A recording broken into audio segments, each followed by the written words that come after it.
Hello and welcome to the Daily Mill for Wednesday the 16th of April 2025. In today's Mill News we shall start off with this from the southernnews.co.uk. It's called kind of like some pre-match comments, if you will.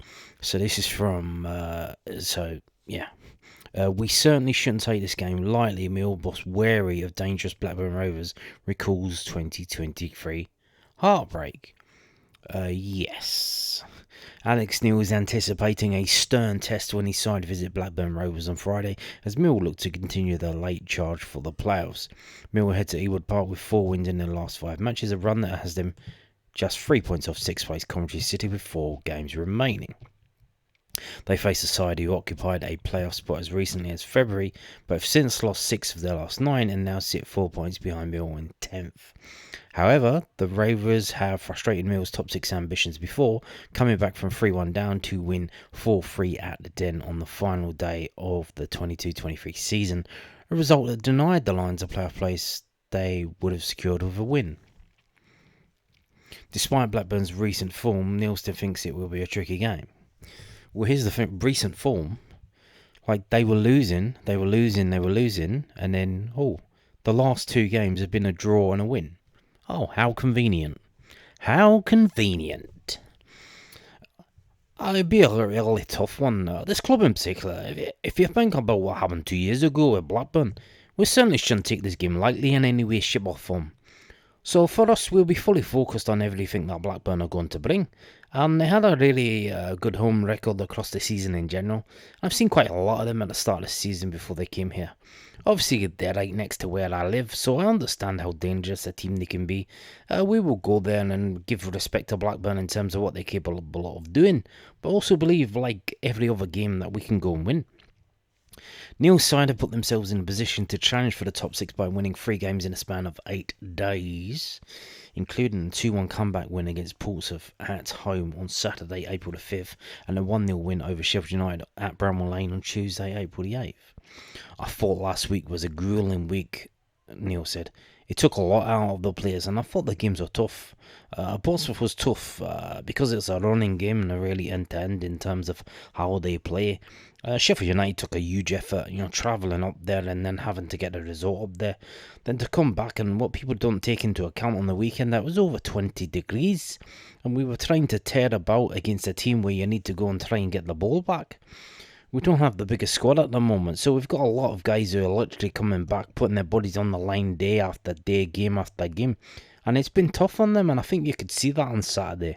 And I'm quite happy we made the game a condensed game, if you like. We didn't concede the first half, and then we could go for it in such a short period because of the physical limitations we had as a group, and we managed to make it work. And it's been an incredible effort from the players. Yeah, yes it has.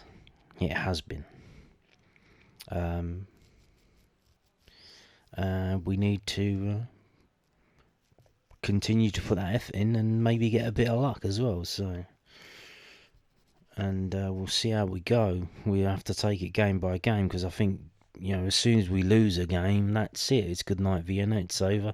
Whether that's if we lose away at Blackburn, whether that's we lose at home to Norwich, whenever that first loss comes, it's going to be... And here's the thing, if we don't lose, if we win, and the other teams drop points, then you're like, whoa. Then everyone's like, whoa. It's like when we're on a counter-attack at the Den, and the crowd, whoa, they're like... They all stand up. You can hear all the chairs, the seats like slapping up.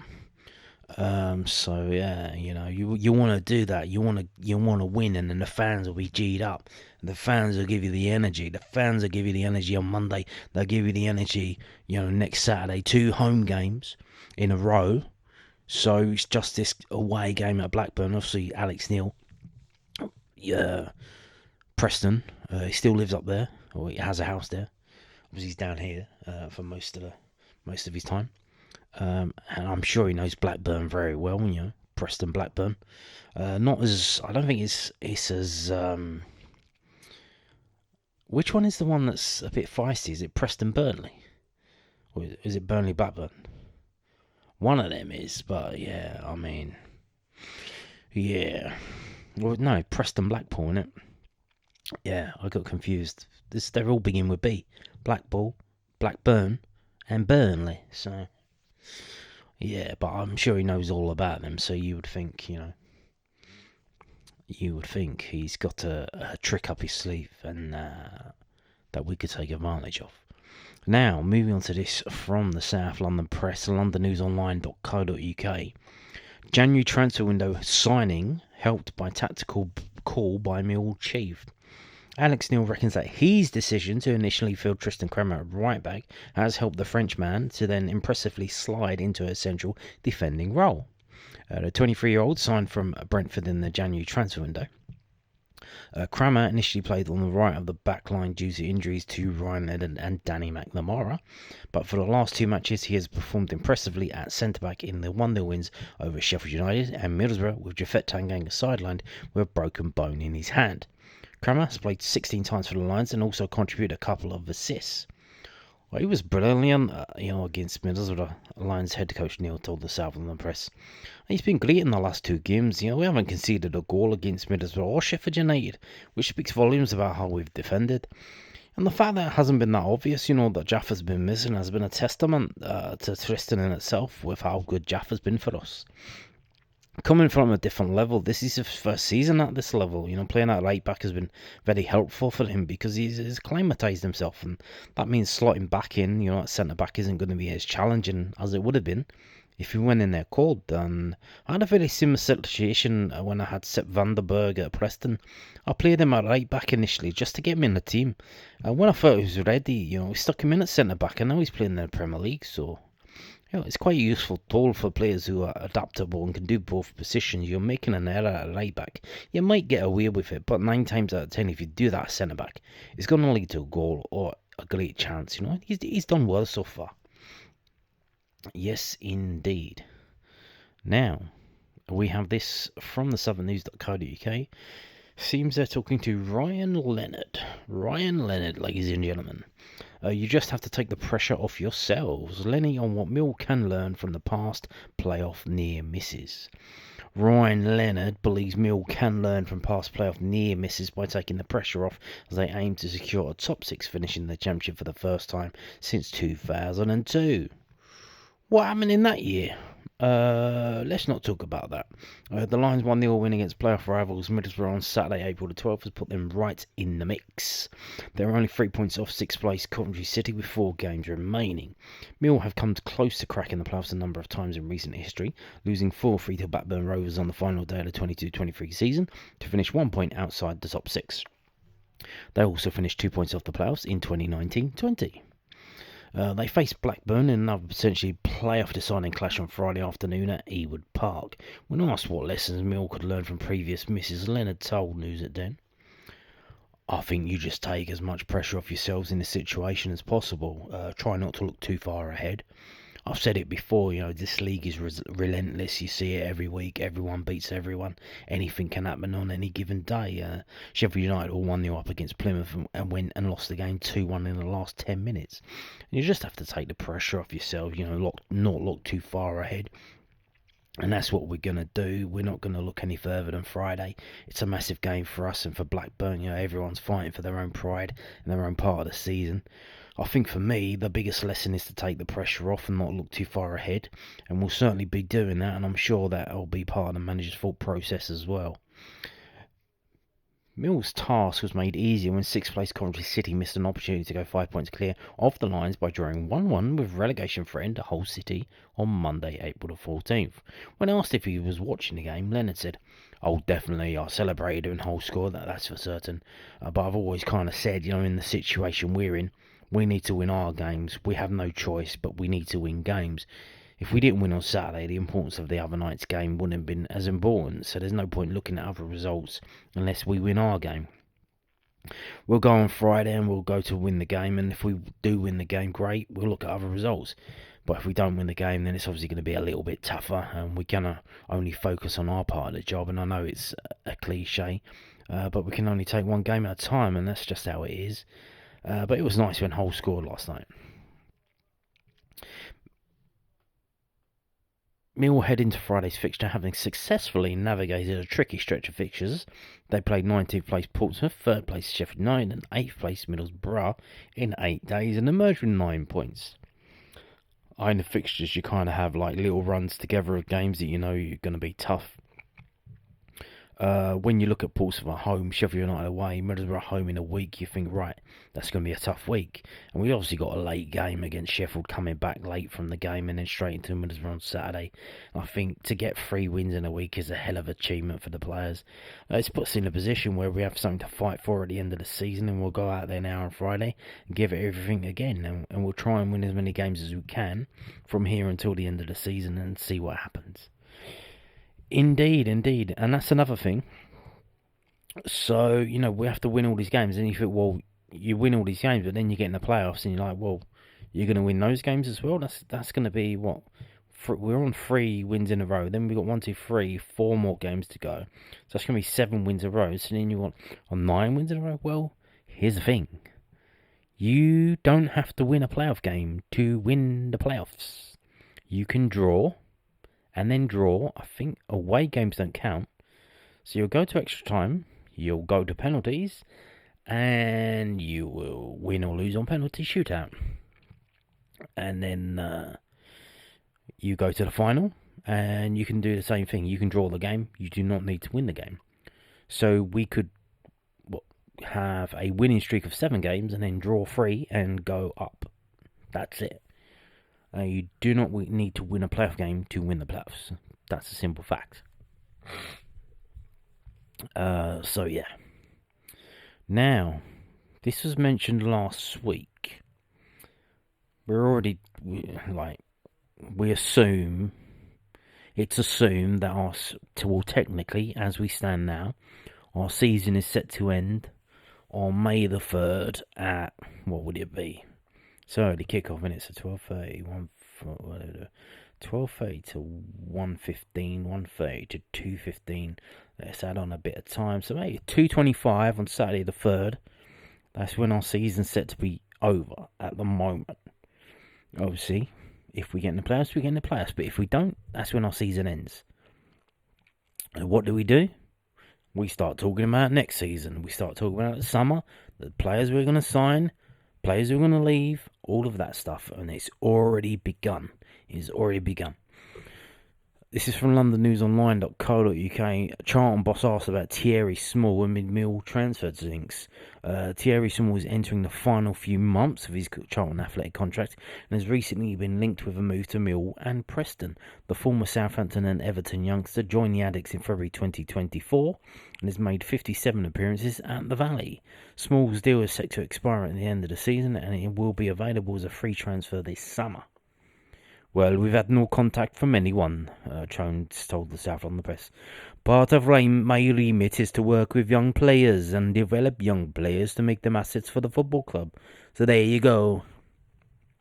Okay. That doesn't really add anything. But yes. Interesting. Not much of an asset if you I guess if you don't have him sign up to a contract and he leaves. So yeah, but this is the thing. Why is he running his contract out? Does he want to leave, or does he just want to get more money? So if Charlton do go up to the Championship through the playoffs, then they might be in a position to offer him more money. But then do they think if they don't, then that kind of signals that they don't think he's ready for the Championship.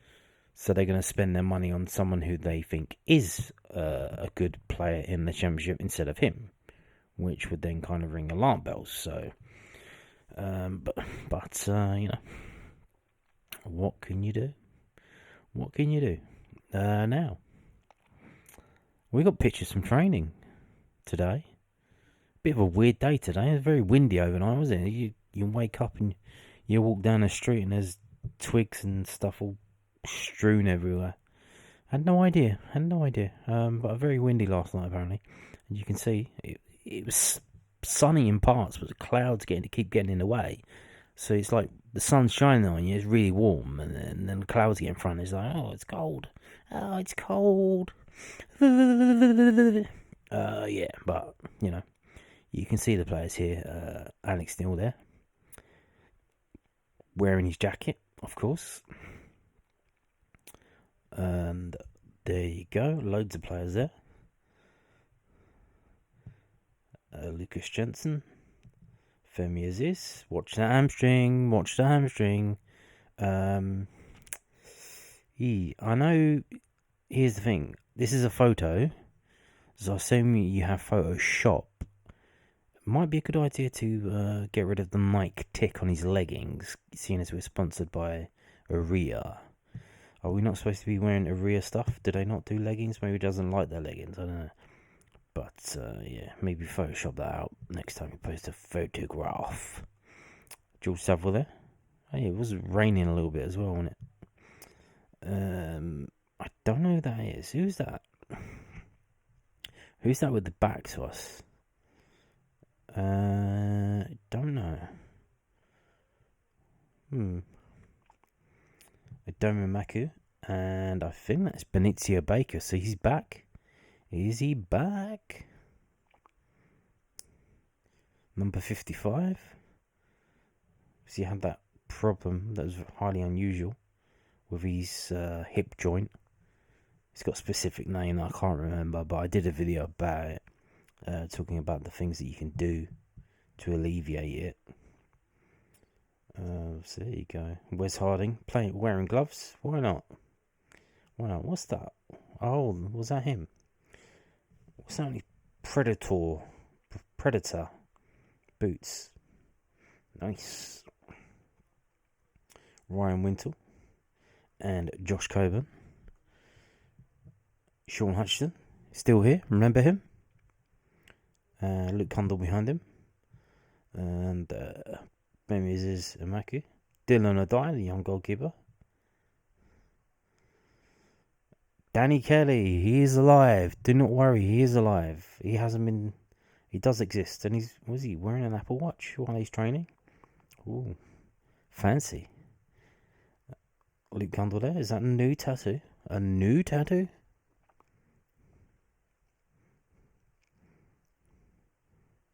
That is AJ Matthews and Sean Hutch. Double team in Femi Aziz. Billy Mitchell looking backwards but passing forwards. And there we go. We're back to the start. Now, that's not the only pictures from training. I think this may have been a different day, but we have a thing that's, it's very interesting, quite cute in some way, in that the under-8s and some of the other players, they joined. Oh no, I think it was the same day because it seemed very wet as well.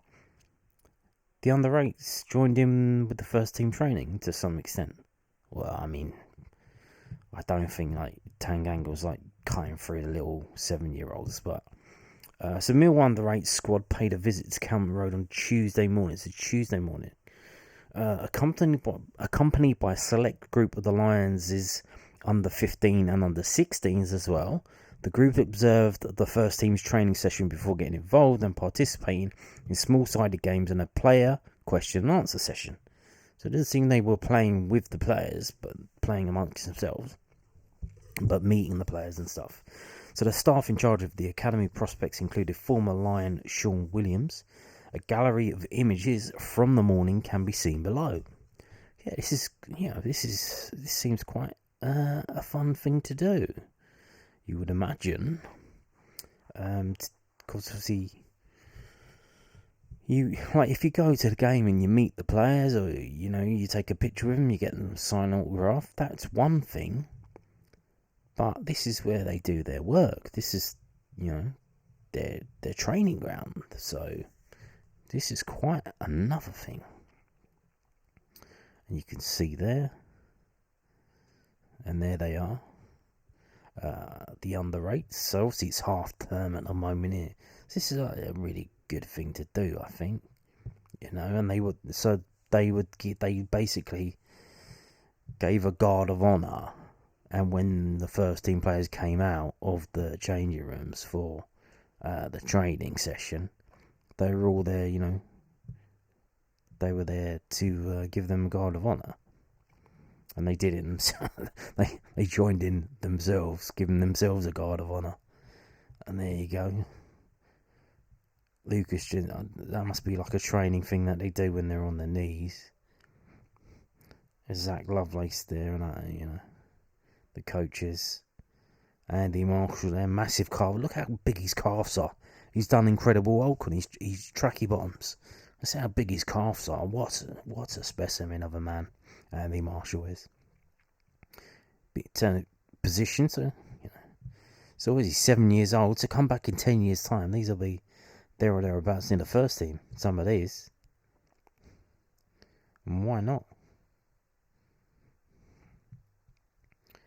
Sean Williams there, he's the coach. I don't know if he's like the manager. He's one. I don't think they call them managers. They're coaches at that level, aren't they? For the under 8s. So, 7 years old. Yeah. Good little thing. Good little thing to do that. Good little thing. Especially half term, you imagine. What a great thing to do. Now we're going to talk about the loanees. Did they do a Loanwatch? Did I miss it? I don't know if they did. They're doing it now. Yeah. Maybe I should have read the story. This is from millfc.co.uk. So the headline is Easter weekend ahead for Millwall loanees, but then they give a little thing about what happened last week. The Easter weekend awaits for Millwall's loanees, but they were mostly in action last weekend. In Kent, Tom Lee played 69 minutes as Maidstone played out a goalless draw, whilst there was a tough afternoon for Bromley, as Sky Bet League 2 leaders Port Vale, as they were beaten 5-0. Ouch. Kamal Grant and Adam Mayer playing for the full 90 minutes. Elsewhere, Chinockley was named as Woking's man of the match, as the defender was in the heart of the Cards' defence as they beat AFC Fylde 1-0. And Shamal Lawson was an unused substitute in that game. Kevin Nisbet was in action north of the border as Aberdeen drew 2-2 with Rangers at Petodry. I watched a bit of that game at the end of the game. So Kevin Nisbet scores a goal. Gets chalked off because the ball kind of bounced off the ground, hit his hand, and then dropped down, and he got the shot off and scored. VAR in Scotland took it away, and then about 10 minutes later, in the injury time, Rangers equalised. Aberdeen went from thinking they had killed the game off and won it at 3-1, and then they walked away with a 2-2 draw. Oh dear. So obviously they got fixtures this weekend, because they do this, like non-league is relentless as well as Friday, Monday. The Premier League is Saturday, Sunday, and we're all Friday, Monday. Obviously, they're not playing Saturday and Sunday. Some games are on Saturday, some games on Sunday. That would be madness, but yeah. So Welling United versus Maidstone United. That'll be a big game on Good Friday. And then a Kent derby, Maidstone United versus Tunbridge Angels on Monday. Wow, what a pair of games! Wow, that's pretty good. And that's kick-off 1 p.m. But obviously we're at home against Norwich at 3 p.m. kickoff, so unless you are insane, I doubt you can get to the Den after that game. And then we've got Bromley versus Morecambe, Swindon Town versus Bromley. We got Maidenhead United versus Woking, and Woking versus Aldershot on Easter Monday. Well, that's a massive game as well. No wonder it's kicking off at 12:30. That is quite the local rivalry, shall we say? Woking versus Aldershot. Wow. And Shamal Lawson obviously involved in that game as well. And then Kevin Nisbet is in the Scottish Cup semi-final Saturday the 19th of April. Aberdeen versus Hearts. No doubt that'll be on Sky Television. Why not watch the wondrous Kevin Nisbet, Millwall player on loan at Aberdeen. Let's try and get them to the final. Now we're going to finish by talking about this. Padelbox, Bermondsey becomes Junior Lions partner. Okay, Padelbox, what's that? Is that some kind of like delivery thing? When they put stuff in a box and send it to you every week, like every month, like a subscription service? No, it's indoor courts, like I guess it's paddleball. In America, I believe they call it pickleball. And there is one around the corner from the den, and I had no idea. Things are moving very fast, and it's hard to keep up. Millwall Football Club is pleased to announce that Padelbox Bermondsey has become the latest Junior Lions partner. Padelbox combines premium facilities, industrial interior design, and a welcoming, sociable atmosphere, making it more than just a place to play. Players and spectators can enjoy 5 world-class courts alongside a stylish coffee shop, a fully stocked bar, and a chic viewing balcony for the best seats in the house. On-site work booths and a pro shop adds to the convenience, while the friendly, inclusive vibe ensures everyone feels at home. Whether you're enjoying a game, grabbing a coffee, or socialising with friends, Padelbox aims to bring you the perfect blend of comfort, quality, and community. Notice it doesn't mention what the fuck it is. It just says courts, and it's like, oh, well, that's clearly not, a law court. So that it's a bit convoluted about getting your 10% off. Millwall supporters can benefit from 10% off court bookings on weekdays, Monday to Friday, 9 a.m. to 5 p.m, courtesy of the partnership. How to redeem? Well, all you got to do is very simple. All you got to do is you got to download the Playtomic app on mobile.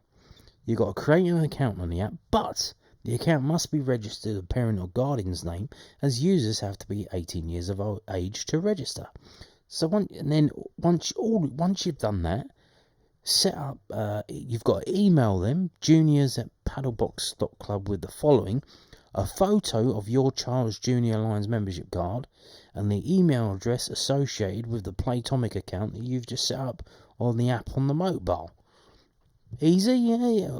But once you've done all that, once all that's done, when you receive an email from them, once they've received it, Padelbox will confirm registration and activate the discount. So coming soon. So they've got other stuff coming up. So 10% off all junior sessions, and 10% off all junior summer camps and sessions. So obviously summer is coming. What are you going to do with your kids? Well, you're going to go to this petty bourgeoisie Padelbox thing. So if you still don't know what I'm talking about, you think, well, what's this guy talking about? What is this? What's going on here? What am I doing? It's squash. It's the new version of squash, because apparently squash has got a bad reputation.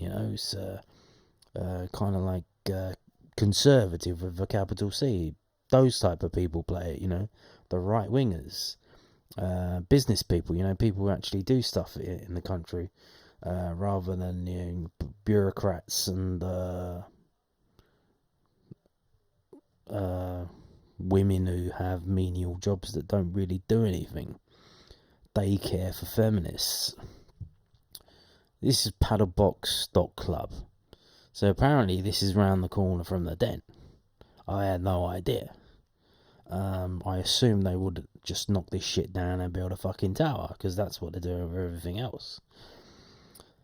So, here it is. Look, this is the industrial interior design. Doesn't it look fantastic?